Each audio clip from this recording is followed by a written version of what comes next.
జనవరి news కు స్వాగతం. ముందుగా హెడ్లైన్స్.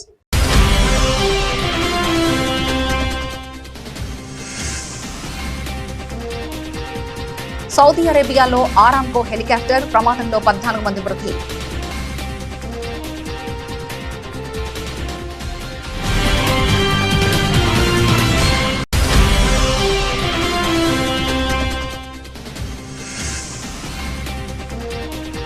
భారత్ సీషెల్స్ మధ్య కీలక ఒప్పందాలు, $175 మిలియన్ ప్యాకేజీని ప్రకటించిన ప్రధాని మోదీ.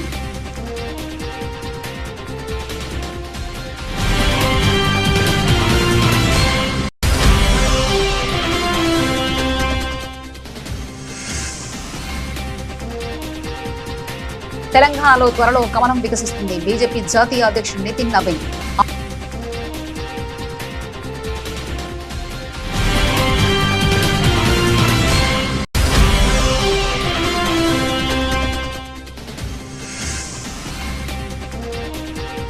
ఆపరేషన్ షేర్వాలి 37వ రోజుకు చేరుకుంది.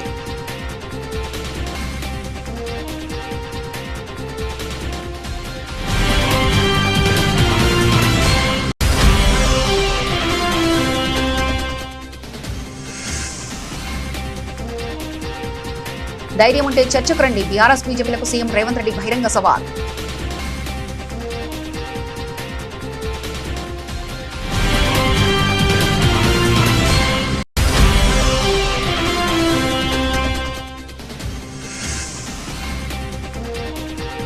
సీఎం చంద్రబాబు జిల్లాల బాట 5 రోజుల షెడ్యూల్ ఖరారు.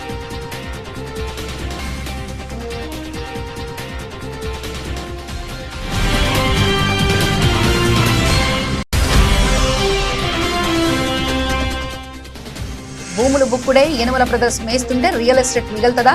సమావేశంలో బీఆర్ఎస్ వర్కింగ్ ప్రెసిడెంట్ కేటీఆర్.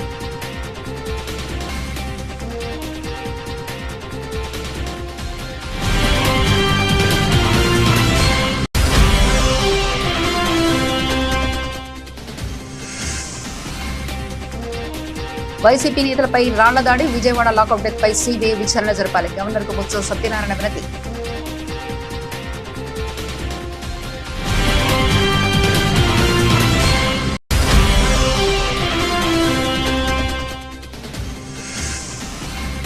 ఆ సినిమా టైటిల్ కు అర్థం ఏమిటో పవన్ కళ్యాణ్ ను అడగండి. TRS chief Kalvakuntla Kavitha.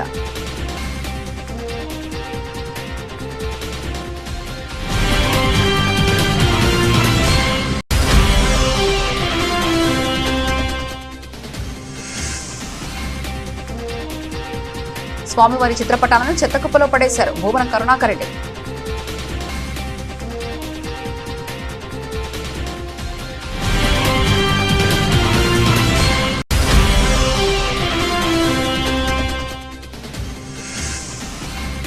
భారత్ ను మరోసారి ఆశ్చర్యపరిచిన తమ తొలి T20 సిరీస్ ను 2.0తో ఐర్లాండ్ కైవసం చేసుకుంది.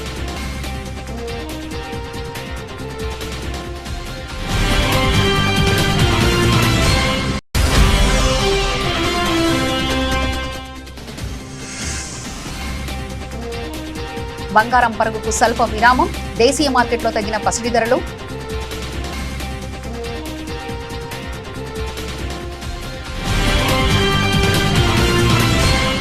సౌదీ అరేబియా చమురు దిగ్గజం సౌదీ అరామ్కోకు చెందిన హెలికాప్టర్ ఆదివారం ఉదయం రాజస్థానురాలో కూలిపోయిందని, ఈ ఘటనలో విమానంలో ప్రయాణిస్తున్న 14 మంది మరణించారని సౌదీ ప్రెస్ ఏజెన్సీ తెలిపింది. పశ్చిమాసియా ప్రాంతంలోనే అతిపెద్ద చమురు శుద్ధి కర్మాగారానికి నిలమైన రాజస్థానురాలో ఉదయం 6 గంటల ప్రాంతంలో ఈ ప్రమాదం జరిగింది. ఈ కర్మాగారాన్ని సౌదీ అరామ్కో నిర్వహిస్తుంది. ప్రమాదానికి గల కారణం ఇంకా నిర్ధారణ కాలేదు. అధికారులు దర్యాప్తు ప్రారంభించారు. మృతులు 14 మంది సౌదీ అరేబియా పౌరులేనని ఎస్పీఐ నివేదించింది. మృతుల కుటుంబాలకు సౌదీ ఇంధన మంత్రిత్వ శాఖ సంతాపం తెలిపింది. మృతుల కుటుంబాలకు ఇంధన మంత్రిత్వ శాఖ ప్రగాఢ సంతాపం మరియు హృదయపూర్వక సానుభూతిని తెలియజేస్తుంది. అమెరికా, ఇరాన్ల మధ్య కుదిరిన తాత్కాలిక కాల్పుల విరమణ ఒప్పందం అనంతరం సరఫరాలను స్థిరీకరించేందుకు ప్రాంతీయ ఉత్పత్తిదారులు చేస్తున్న ప్రయత్నాల నేపథ్యంలో ప్రపంచంలోని అతిపెద్ద చమురు ఎగుమతిదారైన సౌదీ అరేబియా ఇటీవల వారాల్లో చమురు, గ్యాస్ ఎగుమతులను వేగవంతం చేసింది. 2 విమాన ప్రమాదాలపై దర్యాప్తు చేస్తుంది.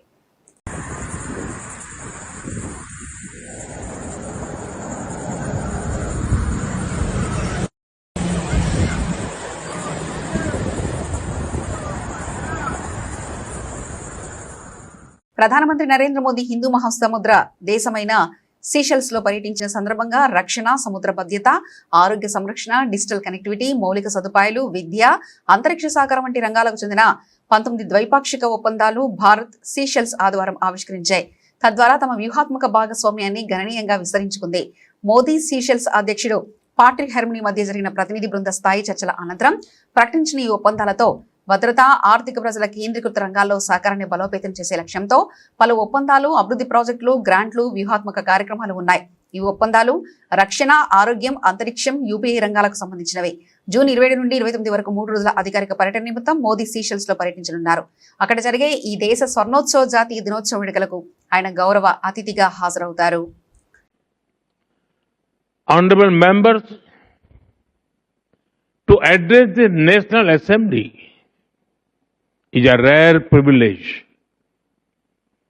Thank you for this special honor.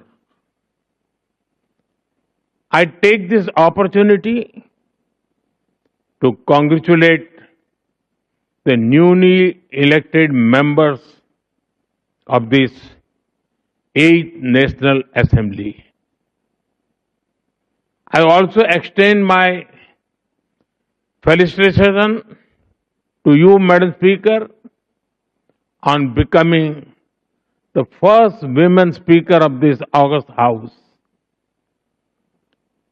Honorable members,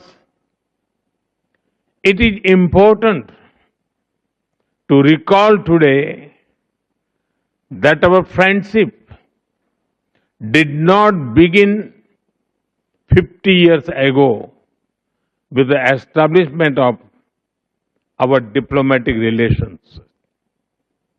It began much earlier. In August 1770,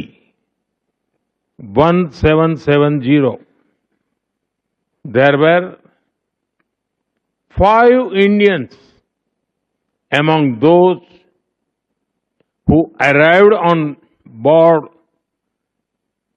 తెలంగాణలో త్వరలోనే భారతీయ జనతా పార్టీ అధికారంలోకి వస్తుందని, రాష్ట్రంలో కమలం వికసించడం ఖాయమని ఆ పార్టీ జాతీయ అధ్యక్షుడు నితిన్ నబీన్ ధీమా వ్యక్తం చేశారు. నిర్దేశిత లక్ష్యాన్ని చేరుకునేందుకు క్షేత్రస్థాయిలో పార్టీ శ్రేణులు మరింత పట్టుదలతో శ్రమించాలని ఆయన పిలుపునిచ్చారు. ఆదివారం హైదరాబాద్ పర్యటనలో భాగంగా ఆయన శంషాబాద్ లో రంగారెడ్డి రూరల్ జిల్లా పార్టీ కార్యాలయాన్ని ప్రారంభించారు. దీంతో పాటు మరో 9 జిల్లాల కార్యాలయాలను వర్చువల్ విధానంలో ప్రారంభించారు. ఈ సందర్భంగా ఆయన మాట్లాడుతూ గతంలో పశ్చిమ బెంగాల్లో పార్టీ కనబర్చిన పోరాట పటిమను తెలంగాణను పునరావృతం చేయాలని సూచించారు. ప్రస్తుత కాంగ్రెస్ ప్రభుత్వం అవినీతి, అరాచక పాలన సాగిస్తుందని నితిన్ నబీన్ ఆరోపించారు. ప్రజా వ్యతిరేక విధానాలను అవలంబిస్తున్న ఈ ప్రభుత్వాన్ని గద్దెదించేందుకు కార్యకర్తలు విధిలోకి వచ్చి పోరాడాలని పిలుపునిచ్చారు. గతంలో బీఆర్ఎస్ ప్రభుత్వాన్ని ఓడించడంలో బీజేపీ కీలక పాత్ర పోషించగా ఆ ఫలితాన్ని కాంగ్రెస్ తనకు అనుకూలంగా మార్చుకుని లబ్ధి పొందిందని ఆయన వ్యాఖ్యానించారు. బూత్ స్థాయి నుంచి పార్టీని బలోపేతం చేయడంపై ప్రత్యేక దృష్టి సారించాలని, ప్రతి గల్లీ మొహల్లాకు పార్టీ సిద్ధాంతాలను ప్రధాని నరేంద్ర మోదీ అమలు చేస్తున్న సంక్షేమ పథకాలను తీసుకెళ్లాలని ఆయన దిశానిర్దేశం చేశారు. కేంద్రంలోనూ రాష్ట్రంలోనూ డబుల్ ఇంజన్ సర్కార్ ఉంటే తెలంగాణ సమగ్ర అభివృద్ధి సాధ్యమవుతుందని ఈ సందర్భంగా స్పష్టం చేశారు. అంతకుముందు శంషాబాద్ విమానాశ్రయానికి చేరుకున్న నితిన్ నబీన్ కు కేంద్ర మంత్రులు జి కిషన్ రెడ్డి, బండి సంజయ్ కుమార్, రాష్ట్ర బీజేపీ నేత ఎన్ రామచంద్రరావు తదితరులు ఘనస్వాగతం పలికారు. అనంతరం నాంపల్లి ఎగ్జిబిషన్ గ్రౌండ్ లో నిర్వహించిన బూత్ అధ్యక్షులు విజయ్ సంకల్ప సమ్మేళనంలో ఆయన పాల్గొని ప్రసంగించారు. आज के दिन जो हमारे 9 जिले रंगारेड्डी रूरल, आदिलाबाद, आसिफाबाद, निर्मल, कामारेड्डी, सिद्दीपेट, मेदक, वनापर्ती और नगर कुल्लन, इन 9 जिलों में आज जो कार्यालय का उद्घाटन हुआ है वो कार्यालय हमारे लिए एक संकल्प का केंद्र है. हम सबको अपने उद्देश्यों को पूर्ति के लिए और भारतीय जनता पार्टी जिस दिशा में, जिस गति से लगातार इस देश के लोगों की सेवा में लगी है, हम मानते हैं कि हम भाजपा कार्यकर्ता जो लगातार राष्ट्र प्रथम, नेशन फर्स्ट, पार्टी नेक्स्ट और सेल्फ लास्ट की विचारधारा से काम करने वाले कार्यकर्ता, आज ये कार्यकर्ताओं का कहीं ना कहीं ये संकल्प का केंद्र है, जहां से अपने विचारों को हम आत्मसात करते हैं, विचारों को लेते हैं और इन विचारों के साथ जनता के बीच में जाकर कहीं ना कहीं अपने उन पर सेवा के भाव से अपने विचारों को जनता के बीच में लेके जाते हैं. बहुत ही समर्पण भाव से काम किया है. मैं उन सभी वरिष्ठ कार्यकर्ताओं को जिन्होंने निलंबित జమ్మూ కాశ్మీర్లోని రాజౌరి జిల్లాలో ఉన్న డోరిమల్ ప్రాంతంలోని దట్టమైన అడవుల భద్రతా దళాలు జల్లెడ పడుతుండటంతో ఉగ్రవాద వ్యతిరేక ఆపరేషన్ ఆదివారం నాటికి 37వ రోజులకు ప్రవేశించింది. ఈ ప్రాంతం ఇటీవల చరిత్రలో నిరంతరాయంగా కొనసాగుతున్న సుదీర్ఘ ఉగ్రవాద వ్యతిరేక మిషన్లో ఇది ఒకటి. ఆపరేషన్ షేర్వాలి అనే సంకేతనామంతో పిలువడే ఈ మిషన్ గంభీర్ మొఘాన్లు ప్రాంతంలోని డోరిమల్ అడవిలో దాదాపు 5 వారాలుగా కొనసాగుతుంది. జమ్మూ కాశ్మీర్ పోలీసులు, స్పెషల్ ఆపరేషన్స్ గ్రూప్ మరియు ఇతర భద్రతా సంస్థల సంయుక్త బృందాలు ఈ ప్రాంతంలో మోహరించి ఉన్నాయి. రాజౌరి జిల్లాలోని డోరిమల్, గంభీర్, మెగ్లాన్ సెక్టార్లోని దట్టమైన అడవుల్లో ఈ ఆపరేషన్ కొనసాగుతుంది. ఉగ్రవాదులకు భద్రతా దళాలకు మధ్య జరిగిన 2 కాల్పుల ఘటన నేపథ్యంలో మే నెలాఖరులో ప్రారంభమైన ఈ ఆపరేషన్ లో దాగి ఉన్న చొరబాటుదారులను గుర్తించేందుకు భద్రతా సంస్థలు కఠినమైన భూభాగంలో పోరాడుతున్నాయి. భారత సైన్యానికి చెందిన K9 బృందాలతో సహా సమన్వయంతో కూడిన మానవ మరియు సాంకేతిక నిఘాతో అటవీ ప్రాంతంలో భారీ గాలింపు చర్యలు కొనసాగుతున్నాయి. అధికారుల ప్రకారం ఈ ఆపరేషన్ లో పాల్గొంటున్న అన్ని ఏజెన్సీలు తమ లక్ష్యాలను సాధించడానికి సన్నిహిత సమన్వయంతో పనిచేస్తున్నాయి. ఆపరేషన్ ఇంకా కొనసాగుతుంది. భద్రతా దళాల విస్తృతమైన గాలింపు, పర్యవేక్షణ ద్వారా ఆ ప్రాంతాన్ని తమ ఆధీనంలో ఉంచుకున్నాయని అధికారులు తెలిపారు. ఎలాంటి అవాంఛనీయ సంఘటనలు జరగకుండా నిరోధించడానికి అదనపు భద్రతా చర్యలు అమల్లో ఉన్నాయి. భద్రతా దళాలు ఆ ప్రాంతాన్ని పూర్తిగా ప్రక్షాళన చేసి నిర్దేశించిన లక్ష్యాలను సాధించే వరకు అటవీ ప్రాంతంలో ఆపరేషన్ కొనసాగుతుంది. తెలంగాణలో తమ ప్రభుత్వ పాలనపై ప్రతిపక్షాలైన బీఆర్ఎస్, బీజేపీలతో చర్చకు సిద్ధమని ముఖ్యమంత్రి రేవంత్ రెడ్డి ప్రకటించారు. ఇందుకోసం శాసనసభ, శాసనమండలిలో ప్రత్యేక సమావేశాలు ఏర్పాటు చేయడం కూడా తాము సిద్ధంగా ఉన్నామని ఆయన స్పష్టం చేశారు. ఆదివారం నల్గొండలో పలు అభివృద్ధి పనులకు శంకుస్థాపన చేసిన అనంతరం నిర్వహించిన బహిరంగ సభలో ఆయన ఈ సవాల్ విసిరారు. తమ ప్రభుత్వం 2.5 ఏళ్ల పాలనలో బీఆర్ఎస్ 10 ఏళ్ల పాలనతో పాటు కేంద్రంలోని బీజేపీ 12 ఏళ్ల పాలనతో పోల్చి చూసేందుకు సిద్ధమని రేవంత్ రెడ్డి వెల్లడించారు. పార్టీల మేనిఫెస్టోలపై కూడా చర్చకు రావాలని ఆయన ప్రతిపక్షాలకు ఆహ్వానించారు. చర్చకు సిద్ధమైతే స్పీకర్, మండలి చైర్మన్లకు ప్రతిపక్షాలు అధికారికంగా లేఖలు ఇవ్వాలని ఆయన సూచించారు.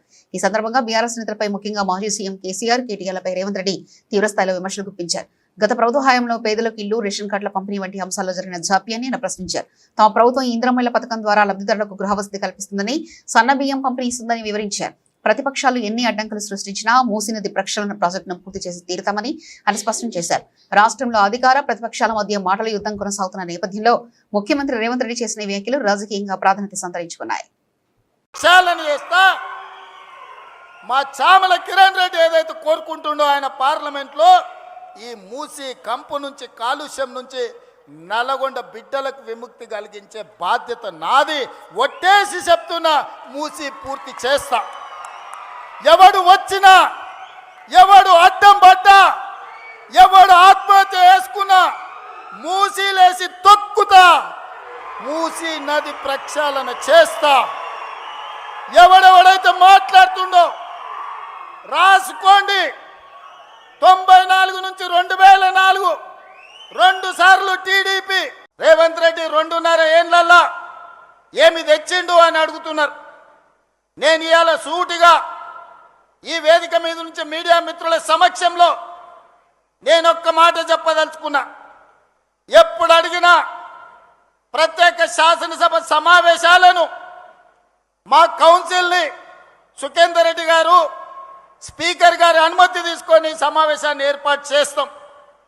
10 సంవత్సరాల బీఆర్ఎస్ పాలన, 12 సంవత్సరాల బీజేపీ పాలన, 2.5 సంవత్సరాల మా పాలన, మీ 2014, 2018 ఎన్నికల మేనిఫెస్టో, బీజేపీ 14, 19, 24 ఎన్నికల మేనిఫెస్టో మీద ప్రత్యేక సమావేశాలలో చర్చ చేద్దాం. మీరు సిద్ధంగా ఉన్నారా? మీరు లెటర్ రాయండి స్పీకర్ గారికి, కౌన్సిల్ చైర్మన్ గారికి. ప్రభుత్వం తరఫున నేను విజ్ఞప్తి చేసి మీరు అడిగినన్ని రోజులు సభ సమావేశాలను నిర్వహిస్తా. అక్కడే తేల్చుదాం ఎవరు ఏం చేసిండ్రో తెలంగాణ కోసం. తెలంగాణ రాష్ట్ర ఏర్పాటు నుంచి తెలంగాణ రాష్ట్ర కోసం చేసుకున్న ఆత్మ బలిదానాల వరకు ఏ విషయమైనా ప్రత్యేకంగా చర్చ చేద్దామని నేను ఈ సందర్భంగా సవాలు విసురుతున్నా. ఆంధ్రప్రదేశ్ ముఖ్యమంత్రి నారా చంద్రబాబు నాయుడు రాష్ట్రంలో అభివృద్ధి, సంక్షేమ కార్యక్రమాలను పరుగులు పెట్టించేందుకు సిద్ధమయ్యారు. ఇందులో భాగంగా జూలై 1వ తేదీ నుంచి 5 రోజుల పాటు 4 జిల్లాల్లో సుడిగాలి పర్యటన చేపట్టనున్నారు. నెల్లూరు, తిరుపతి, కడప, చిత్తూరు జిల్లాలో పలు కీలక ప్రాజెక్టులకు శ్రీకారం చుట్టడంతో పాటు సంక్షేమ కార్యక్రమాలను ప్రారంభించనున్నారు. ఈ పర్యటనలో భాగంగా ఆయన ఆయా జిల్లాలోని బస చేయడం ప్రాధాన్యత సంతరించుకుంది. జూలై 1వ తేదీన తన పర్యటన సంక్షేమ కార్యక్రమాలతో ప్రారంభించనున్నారు. పేదల సేవలో కార్యక్రమంలో భాగంగా నెల్లూరు జిల్లా చిల్లకూరు మండలంలో పెంచిన పెన్షన్ల పంపిణీ కార్యక్రమంలో ఆయన పాల్గొంటారు. అనంతరం అదే రోజు తిరుపతి జిల్లా శ్రీ సిటీకి చేరుకుంటారు. అక్కడ ప్రముఖ ద్విచక్ర వాహనాల తయారీ సంస్థ హీరో మోటార్స్ కార్ప్ ఏర్పాటు చేయనున్న గ్లోబల్ పార్ట్స్ సెంటర్ కు శంకుస్థాపన చేస్తారు. సుమారు 750 కోట్ల పెట్టుబడితో ఈ కేంద్రాన్ని ఏర్పాటు చేస్తుండడం గమనార్హం. కార్యక్రమం అనంతరం సీఎం చంద్రబాబు తిరుపతిలోనే బస చేస్తారు. స్టీల్ ప్లాంట్ పనులను ప్రారంభించిన అనంతరం చంద్రబాబు తన సొంత నియోజకవర్గం కుప్పంకి బయలుదేరి వెళ్తారు. జూలై 3వ తేదీ నుంచి 5వ తేదీ వరకు 3 రోజుల పాటు కుప్పంలో ఉండి పలు అభివృద్ధి కార్యక్రమాలకు శంకుస్థాపనలు, ప్రారంభోత్సవాలు చేస్తారు. నియోజకవర్గ ప్రజలతో మమేకమై స్థానిక సమస్యలు తెలుసుకుంటారు. 3 రోజుల కుప్పం పర్యటన ముగించుకొని జూలై 5వ తేదీన తిరిగి అమరావతికి చేరుకుంటారు. ఈ 5 రోజుల పర్యటన ద్వారా ఒకేసారి సంక్షేమం, పారిశ్రామిక అభివృద్ధి, నియోజకవర్గ సమస్యలపై ప్రభుత్వం దృష్టి సారించినట్లు స్పష్టం. యనుమల బ్రదర్స్ అన్ని భూములను మింగుతున్నారని బీఆర్ఎస్ వర్కింగ్ ప్రెసిడెంట్ కేటీఆర్ విమర్శించారు. తిరుపతి రెడ్డి ఓ దిక్కు, కొండలరెడ్డి ఓ దిక్కు, కృష్ణారెడ్డి ఓ దిక్కు, ఇంకో రెడ్డి ఇంకో దిక్కు, ఇట్లా 4 దిక్కుల తగిలి రేవంత్ రెడ్డి కుటుంబ సభ్యులే మొత్తం భూములు మిగుతుంటే ఇక రియల్ ఎస్టేట్ ఏం మిగులుతుందని దుయ్యబట్టారు. ఆదివారం నిర్వహించిన వికారాబాద్ నియోజకవర్గ బీఆర్ఎస్ కార్యకర్తల సమావేశంలో సభ్యత్వ నమోదు, సర్పై పార్టీ శ్రేణులకు కేటీఆర్ అవగాహన కల్పించారు. ఈ సందర్భంగా మాట్లాడుతూ రాష్ట్రంలో రియల్ ఎస్టేట్ మొత్తం ఆగమైందని, దాని మీద ఆధారపడి బతుకుతున్న లక్షలాది మంది జీవితాలను రేవంత్ రెడ్డి కుటుంబం ఛిద్రం చేసిందని మండిపడ్డారు. దుర్యోధనుడు రేవంత్ రెడ్డి చేసే దుర్మార్గాలు స్పీకర్ కి కనిపిస్తలేవని, ఆయన పరిస్థితి ధృతరాష్ట్రంగా మారిందని ఎద్దేవా చేశారు. భయపడితే నడవదు, మళ్లీ బీఆర్ఎస్ ప్రభుత్వం వచ్చుడు పక్కా అని, 2028 నవంబర్, డిసెంబర్ నెలలో తిరిగి కేసీఆర్ ముఖ్యమంత్రి కావడం పక్కా అని, ఇందులో ఎవరికి అనుమానం అక్కర్లేదని తేల్చి చెప్పారు. రేవంత్ రెడ్డి కూడా ఈ విషయం తెలుసని, ప్రసాద్ అన్నకు కూడా తెలుసు, అందుకే స్కీమ్ పెట్టుకుని అందరికాడికి దోచుకుంటున్నారని మండిపడ్డారు. స్పీకర్ పరిస్థితి ధృతరాష్ట్రంలా మారిందని, దుర్యోధనుడైన రేవంత్ రెడ్డి చేసే దుర్మార్గాలు ఆయనకు కనిపిస్తలేవని, బీఆర్ఎస్ ఎమ్మెల్యేలు 10 మంది పార్టీ మారినా వారిలో ఒక ఆయన కాంగ్రెస్ బీఫామ్ మీద ఎంపీగా పోటీ చేసినా స్పీకర్ కు కనిపిస్తలేదన్నారు. వాళ్ళు కాంగ్రెస్ కండువాలు వేసుకున్నా కనిపిస్తలేదు, చెయ్యి గుర్తుకు ప్రచారం చేసింది కనిపిస్తలేదు. అట్లనే వికారాబాద్ రోడ్ల మీద ఉన్న గుంతలు కూడా స్పీకర్ కి కనిపిస్తలేవని తెలిపారు. ఇవాళ ఇక్కడికి వస్తుంటే కొంతమంది రైతన్నలు కనబడ్డారు. అక్కడ జంక్షన్ కాడ, ఓఆర్ఆర్ జంక్షన్ కాడ ఈ స్వాగతం చెప్పనీకి వచ్చిర్రు. అంత మంచిదేనా అన్న? ఏ మంచిది సార్, మీరు ఫార్మా సిటీ అన్నారు, ఈ సన్నాసులు వచ్చి మొత్తం ఫ్యూచర్ సిటీ అని కొత్త పేరు పెట్టిండ్రు. 4th సిటీ అట, ఫ్యూచర్ సిటీ అట. మొత్తం భూముల మీద పడ్డారు. ఎటు పడితే ఒక అన్నగాడు అటు తలిగిండు, ఒక తమ్ముడు ఇటు తలిగిండు, మొత్తం 4-5 మోపైనరు. యాడ అసైన్డ్ భూములు ఉన్నాయి, యాడ అగ్రిమెంట్ పట్టాలు ఉన్నాయి. గుంజుకోవాలా, బెదిరియాలా, అడ్డికి పావుషేరు లాక్కోవాలా, ఇది తప్ప ఏమీ లేదు సార్ అని చెప్పి పోయినాడు. నేను చెప్పేది వాస్తవమేనా? కేసీఆర్ గారు ఏ కారణం చేత ఫార్మా సిటీ అన్నారో ఒక్కసారి మీరు కూడా తెలుసుకోవాల్సిన అవసరం ఉంది. ఆయనకేమీ ఈ ప్రాంతం మీద ఇష్టం లేకనో ఇంకోటో కాదు, ఈ ప్రాంతం మీద ఇష్టంతోనే ఇక్కడ బ్రహ్మాండంగా మన పిల్లలకు కొలువులు రావాలని ప్రపంచంలోనే అతిపెద్ద ఫార్మా క్లస్టర్. అది కూడా ఎందుకు వచ్చింది ఆలోచన, మనకు చరిత్ర కూడా కొంత తెలవాలి. ఒకనాడు హైదరాబాద్లో IDPL అనే సంస్థ, Indian drugs and pharmaceuticals limited అనే సంస్థని 1950 ఆ ప్రాంతంలో కేంద్ర ప్రభుత్వం ఏర్పాటు చేసింది. ఆ తర్వాత అందులోకెళ్ళి కొంతమంది సైంటిస్టులు బయటకు వచ్చి డాక్టర్ రెడ్డీస్ అని, హెట్రో అని. వైఎస్ఆర్సీపీ నాయకుల పర్యటన సందర్భంగా ఎవరు రాళ్లు విసియారో, ఎవరు ఈ ఘటనను ప్రేరేపించారో వీడియోలు చూస్తే స్పష్టమవుతుందని, ఈ దాడిపై పోలీసులు నిష్పక్షపాతంగా విచారణ జరపాలని, అలాగే విజయవాడలో ఇటీవల జరిగిన లాకప్ మరణం అత్యంత దారుణమైన చర్య, దీని వెనుక ఎంతటి ఉన్నత స్థాయి వ్యక్తులు కఠిన చర్యలు తీసుకోవాలి, ఇలాపై ఘటన నిష్పక్షపాతంగా సిబిఐ విచారణ జరపాలని మేము గవర్నర్ను కోరుతున్నాం. బొత్స సత్యనారాయణ శాసనమండలిలో ప్రతిపక్ష నాయకుడు వ్యాఖ్యానించారు. ఆ వీడియోలు చూపెట్టుకొని పోలీసు వ్యవస్థ, ఆంధ్రప్రదేశ్ పోలీసు వ్యవస్థ నుంచి కించపరచొద్దు. నేను కించపరచను. ఆంధ్రప్రదేశ్ పోలీసు వ్యవస్థలో చాలామంది కొంతమంది ఉంటే ఉండొచ్చు, కానీ అంత వ్యవస్థ అంతా చెడిపోలేదు.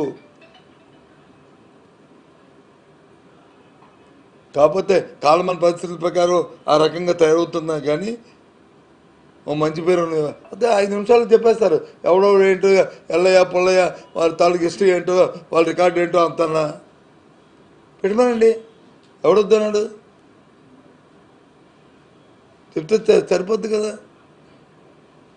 అంతేగాని ఈ ఇతని నుంచి ఇతను చూపెట్టి, అతను తప్పించి, అతను చూపెట్టి ఇతను తప్పించి ఈ కార్యక్రమం కాదు కదా. గతంలో టీడీపీ కార్యాలయం కాదు చెప్తుంటా, గతంలో టీడీపీ కార్యాలయం మీద వెళ్ళిన కార్యకర్తలు మళ్ళీ ఇప్పుడు వచ్చారు. మేబీ వాళ్ళు కానీ తప్పుగానే ఉంటే వాళ్ళు చూసుకోండి. కార్యకర్తలు అనేప్పుడు టీడీపీ కార్యకర్తలు ప్రతి ఒక్కటి రౌడీ షీటర్ కాదు కదా. మొన్న వచ్చి జగన్మోహన్ రెడ్డి ఇంటి ముందు లోకేష్ గారు వెళ్ళి ఆయన ప్రెస్ మీట్ పెట్టాడు. టీఆర్ఎస్ చీఫ్ కల్వకుంట్ల కవిత మరోసారి తనదైన శైలిలో సంచలన వ్యాఖ్యలు చేశారు. ఇడుపు కాగితం అనే సినిమా టైటిల్ పై జరుగుతున్న ప్రచారాన్ని ప్రస్తావిస్తూ ఆ పదానికి అసలైన అర్థం తెలియాలంటే ఆంధ్రప్రదేశ్ డిప్యూటీ సీఎం పవన్ కళ్యాణ్ అడగాలని వ్యంగ్యాస్త్రాలు సంధించారు. ఉప్పల్లో తన పార్టీ జెండాను ఆవిష్కరించిన సందర్భంగా ఆమె వ్యాఖ్యలు చేశారు. ప్రియదర్శి నాగదుర్గ ప్రధాన పాత్రలో తెలంగాణ నేపథ్యంలో తెరకెక్కుతున్న ఇడుపు కాగితం సినిమా టైటిల్స్ పై సోషల్ మీడియాలో కొద్ది రోజులుగా తీవ్ర దుమారం రేగుతుంది. ముఖ్యంగా కొందరు ఆంధ్ర నెటిజన్లు తెలంగాణ యాసను ఆ పదాన్ని కించపరిచేలా ట్రోల్ చేస్తుండడం వివాదానికి దారితీసింది. ఈ నేపథ్యంలో కవిత స్పందిస్తూ తెలంగాణ భాష అస్తిత్వంపై దాడి జరుగుతున్న కాంగ్రెస్ బీజేపీ చివరికి సొంత పార్టీ బీఆర్ఎస్ కూడా మౌనంగా ఉండడాన్ని తీవ్రంగా తప్పుపట్టారు. రాష్ట్రంలో మరోసారి ఉద్యమకాలం నాటి పరిస్థితులు కనిపిస్తున్నాయని, అప్పుడు మనల్ని మన భాషని ఎలా అయితే అవాకులు చెవాకులు పేలారో ఇప్పుడు మళ్ళీ అదే తరహా ప్రయత్నాలు జరుగుతున్నాయని మనందరం ఈ విషయాన్ని గమనించుకోవాలని తెలిపారు. ఈ రోజు తెలంగాణ భాషను ఇంతగా కించపరుస్తున్నా కాంగ్రెస్ పార్టీ నోరు మెదపదన్నారు. ఎందుకంటే ముఖ్యమంత్రి రేవంత్ రెడ్డి గారికి తెలంగాణ ఉద్యమంతో ఎలాంటి సంబంధం లేదు. ఇక బీజేపీ సంగతి సరాసరి. దేశంలో సమస్యలు తప్ప తెలంగాణ గురించి వారికి పట్టదు. బీఆర్ఎస్ పార్టీ కూడా మాట్లాడదు. ఎందుకంటే అందులో గుంటనక్కుంది. ఆయన వ్యాపారాలన్నీ ఇప్పటికీ ఆంధ్ర ప్రాంతానికి చెందిన వారితోనే ముడిపడి ఉన్నాయని ఆరోపించారు. నిన్నగాక మొన్న ఒక సినిమా వచ్చింది. సినిమా పేరేంటిది? ఇడుపు కాగితం అనే పేరు పెట్టి. ఇడుపు కాగితం అంటే ఏందో అర్థమైతే లేదట. దాని మీద ట్రోలింగ్ చేస్తున్నారు. నేను ఒకటే మాట అడుగుతా ఉన్నా, ఇడుపు కాగితం అంటే అర్థమైతే లేదని కొంతమంది ఏదైతే మాట్లాడుతున్నారో, పోయి సినిమా యాక్టర్ పవన్ కళ్యాణ్ ఉన్నాడు, ఆయన అడుగురి, అర్థమైందో చెప్తాడు. ఆయనకు బాగా తెలుసు దాని అర్థం. వాడు ఖచ్చితంగా చెప్తాడు. మా భాష మీద అవహేళన చేసినందుకే ఇలా రాష్ట్రం వచ్చింది. ఇంకొకసారి అటువంటి వెకిలి ప్రయత్నం చేయకండి. ఒకరి భాషను ఒకరం గౌరవించుకుందాం, ఒకరి సంస్కృతిని ఒకరు గౌరవించుకుందాం, అందరం కలిసి ఉందాం.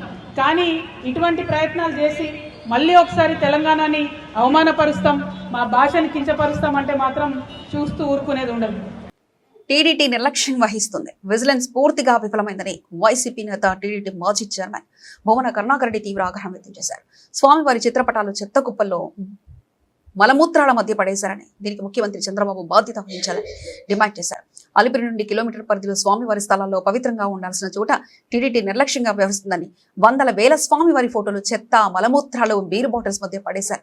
ఇది టీడీటీ వైఫల్యం. విజిలెన్స్ పూర్తిగా నిద్రపోయిందని మండిపడ్డారు. టీడీటీని ప్రక్షాళన చేస్తున్నామని 2 ఏళ్లుగా చెప్తున్నారని, కానీ వాస్తవం ఏమిటో కళ్ళకు కట్టినట్లు కనిపిస్తుందని భువన తెలిపారు. సనాతన ధర్మం గురించి మాట్లాడుతూ డిప్యూటీ సీఎం పవన్ కళ్యాణ్ ఒకసారి ఇక్కడికి వచ్చి చూడాలని అన్నారు. ఇదేనా మీరు చేస్తున్న ప్రక్షాళనని ప్రశ్నించారు. ఈ అపచారాలకు చంద్రబాబు బాధ్యత వహించాలని అన్నారు. పాలకులు, టీడీటీ అధికారులు సిగ్గుపడాలని వ్యాఖ్యానించారు. పరమపావన పుణ్యక్షేత్రం, దివ్యస్థలం, వెంకటేశ్వర స్వామి నిలయం, స్వామివారి అధినాయకుడిగా 7 లోకాలను పరిపాలిస్తున్నటువంటి క్షేత్రం. ఆ క్షేత్రంలో స్వామివారి స్థలాలలో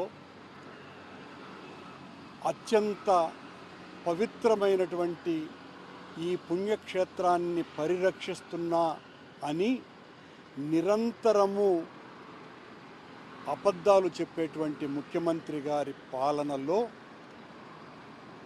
అలిపిరి దగ్గర నుంచి దాదాపు 1.5 కిలోమీటర్ల ప్రాంతమంతా, ఈ చుట్టుపక్కలంతా వెంకటేశ్వర స్వామికి సంబంధించినటువంటి స్థలాలే. ఈ స్థలాలలో చాలా పవిత్రంగా ఉంచాల్సినటువంటి టీటీడీ స్థలాలను పవిత్రంగా ఉంచాల్సినటువంటి టీటీడీ ఎంత నిర్లక్ష్యంగా వ్యవహరిస్తున్నది. దీనికి బాధ్యత చంద్రబాబు గారే వహించాలి. కొన్ని వందల వేల స్వామివారి ఫోటోలన్నీ కూడా అత్యంత నిర్లక్ష్యంగా చెత్త కుప్పలల్లో మలమూత్రాదుల మధ్యన పాడేసినారు. ఇది టీటీడీ పాడేసిందని నేను చెప్పను. ఎవరు పాడేసినా టీటీడీ విజిలెన్స్ వెనువెంటనే అప్రమత్తం అవ్వాల్సినటువంటి విషయాన్ని మర్చిపోయి మేమేదో అది చేస్తున్నాం, ఇది చేస్తున్నాం, స్వామివారి వైభవాన్ని విశ్వవ్యాప్తం చేస్తున్నాం అని మాటలు మాట్లాడుతున్నారే. 2 సంవత్సరాలుగా మొత్తం అంతా టీటీడీని ప్రక్షాళన చేశామని చెప్తున్నారే. టీటీడీ భారత్ పై తమ అద్భుత పరంపరను కొనసాగిస్తూ ఆదివారం స్టార్ మట్ లో జరిగిన ఉత్కంఠభరితమైన 2వ టీ20 అంతర్జాతీయ మ్యాచ్ లో భారత్ పై 1 పరుగు తేడాతో విజయం సాధించింది. 3 మ్యాచ్ల సిరీస్ లో 2.0తో తిరుగులేని ఆధిక్యాన్ని సంపాదించి ఏ ఫార్మాట్ లోనైనా భారత్ పై తమ మొట్టమొదటి సిరీస్ విజయాన్ని నమోదు చేసింది. సిరీస్ ఆరంభ మ్యాచ్ లో భారత్ పై 34 పరుగుల తేడాతో ఘన విజయం సాధించి ఐర్లాండ్ తమ తొలి టీ20 విజయాన్ని నమోదు చేసి 2 రోజులకే ఈ గెలుపు లభించింది. ఇది ప్రస్తుత T20 ప్రపంచ ఛాంపియన్లపై ఆతిథ్య జట్టు సాధించిన అద్భుతమైన పునరాగమనాన్ని స్పష్టం చేస్తుంది. వర్షానికి అంతరాయం కలిగిన ఈ మ్యాచ్ లో మొదట బ్యాటింగ్ చేసిన ఐర్లాండ్ ఆరంభంలో ఎదురైన ఎదురు దెబ్బల నుండి కోలుకొని 8 వికెట్ల నష్టానికి 154 పరుగుల పోటీ పడదగిన స్కోరును నమోదు చేసింది. తొలి 3 ఓవర్లలో 21 పరుగులకే 2 వికెట్లు కోల్పోయిన ఆతిథ్య జట్టును హారీ టెక్టర్ మరియు బెన్ కాలిడ్జ్ పునర్నిర్మించారు. వీరు 3వ వికెట్కు కీలకమైన 65 పరుగుల భాగస్వామ్యాన్ని నెలకొల్పారు. టెక్టర్ 53 పరుగులతో ఇన్నింగ్స్ ను నిలబెట్టగా కాలిడ్జ్ 37 పరుగులతో రాణించి ఐర్లాండ్ను 150 పరుగుల మార్కు దాటించారు. చివరి బంతికి ప్రిన్స్ యాదవ్ 6 కొట్టినప్పటికీ అది సరిపోలేదు. భారత్ 9 వికెట్ల నష్టానికి 153 పరుగులు మాత్రమే చేసి కేవలం 1 పరుగు తేడాతో దురదృష్టకరమైన ఓటమిని చవిచూసింది. శ్రేయాస్ అయ్యర్ సారథ్యంలో కొత్త T20 జట్టుకు ఈ ఓటమి ఒక నిరాశాజనకమైన ముగింపును ఇచ్చింది. వరుసగా బ్యాటింగ్ లో వైఫల్యాలు చెందడం ఫలితాన్ని నిర్ణయించగా ఐర్లాండ్ తన సొంత గడ్డపై చారిత్రాత్మక సిరీస్ విజయాన్ని సొంతం చేసుకుంది. ఇటీవల పెరుగుదలకు సరఫరా విరామం ఇస్తూ సోమవారం దేశీయ మార్కెట్లో బంగారం ధరలు సర్పంగా తగ్గుముఖం పట్టాయి. అంతర్జాతీయ పరిణామాలు, ఇతర ఆర్థిక అంశాల నేపథ్యంలో పసిడి ధరలో ఈ మార్పు చోటు చేసుకుంది. తెలుగు రాష్ట్రాల్లోని బంగారం, వెండి ధరలు కాస్త దిగొచ్చాయి. సోమవారం ఉదయం నాటి మార్కెట్ సమాచారం ప్రకారం హైదరాబాద్, విజయవాడ, ముంబై, బెంగళూరు, కోలకతా వంటి ప్రధాన నగరాల్లో 10 గ్రాముల 24 క్యారెట్ల బంగారం ధర 1,43,940గా నమోదైంది. ఇదే బంగారం చెన్నైలో అత్యధికంగా 1,45,850 వద్ద, ఢిల్లీలోని 1,44,090 వద్ద ట్రెండ్ అవుతుంది. ఆభరణాల తయారీలో ఎక్కువగా ఉపయోగించే 22 క్యారెట్ల బంగారం ధర హైదరాబాద్, విజయవాడలో 10 గ్రాములకు 1,31,940గా ఉంది. చెన్నైలో 1,33,690 కాగా, ఢిల్లీలో 1,32,090గా నమోదైంది. ఇక 18 క్యారెట్ల బంగారం ధర దక్షిణ, పశ్చిమ నగరాల్లో స్థిరంగా ఉంది. 1,07,950 వద్ద కొనసాగుతుంది. బంగారంతో పాటు వెండి ధర కూడా తగ్గింది. హైదరాబాద్, విజయవాడ మార్కెట్లో కిలో వెండి ధర 2,44,900గా నమోదైంది. అంతర్జాతీయ మార్కెట్ పోకడలు, కరెన్సీ విలువలో మార్పులు, స్థానిక డిమాండ్ వంటి అంశాలపై బంగారం ధరలు ఆధారపడి ఉంటాయని మార్కెట్ నిపుణులు విశ్లేషిస్తున్నారు. కొనుగోలుదారులు నగర దుకాణంలో ప్రత్యక్షంగా ధరలను సరిచూసుకోవడం ఉత్తమం అంటూ తెలిపారు. బులెటిన్ ముగించే ముందు హెడ్లైన్స్ మరోసారి చూద్దాం.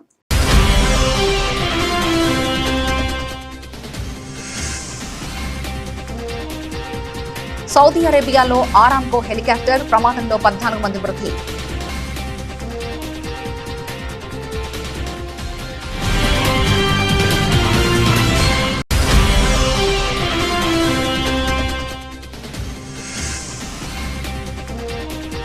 భారత్, సీషెల్స్ మధ్య కీలక ఒప్పందాలు, $175 మిలియన్ ప్యాకేజీని ప్రకటించిన ప్రధాని మోదీ.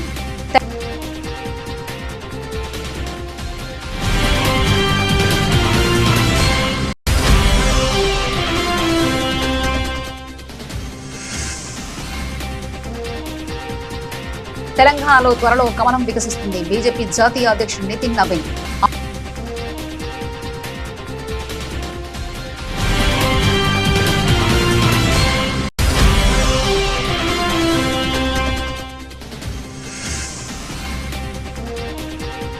ఆపరేషన్ షేర్వాలి 37వ రోజుకు చేరుకుంది.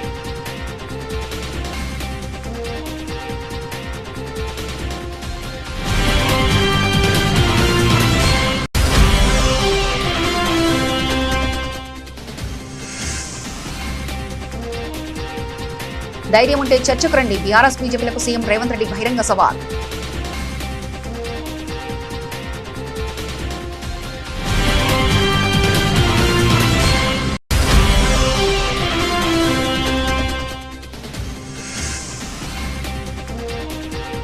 సీఎం చంద్రబాబు జిల్లాల బాట 5 రోజుల షెడ్యూల్ ఖరారు.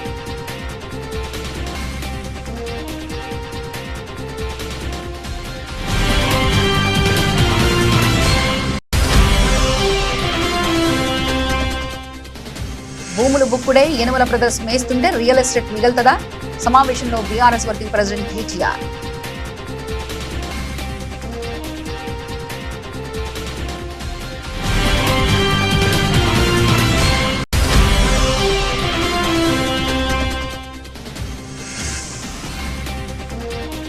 వైసీపీ నేతలపై రాళ్ల దాడి, విజయవాడ లాకౌట్ డెత్ పై సిబిఐ విచారణ జరపాలి. గవర్నర్ కు బొత్స సత్యనారాయణ వినతి.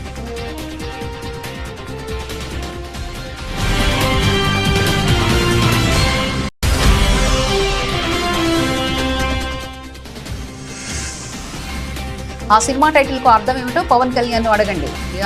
TRS chief Kalvakuntla Kavitha.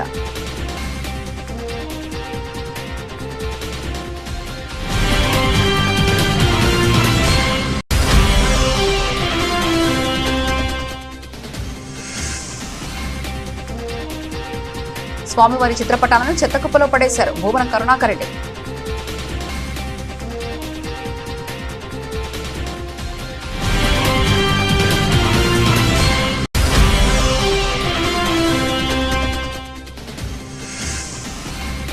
భారత్ ను మరోసారి ఆశ్చర్యపరిచిన తమ తొలి T20 సిరీస్ ను 2.0తో ఐర్లాండ్ కైవసం చేసుకుంది.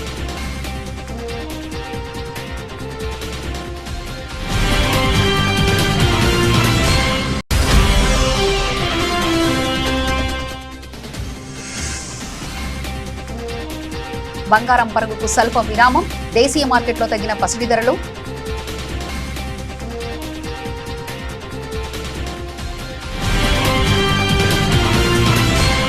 ఇవి ఇక్కడ వరకు ఉన్న అప్డేట్స్. మరో బులెటిన్లో మళ్ళీ కలుసుకుందాం. అంతవరకు సెలవు, నమస్కారం.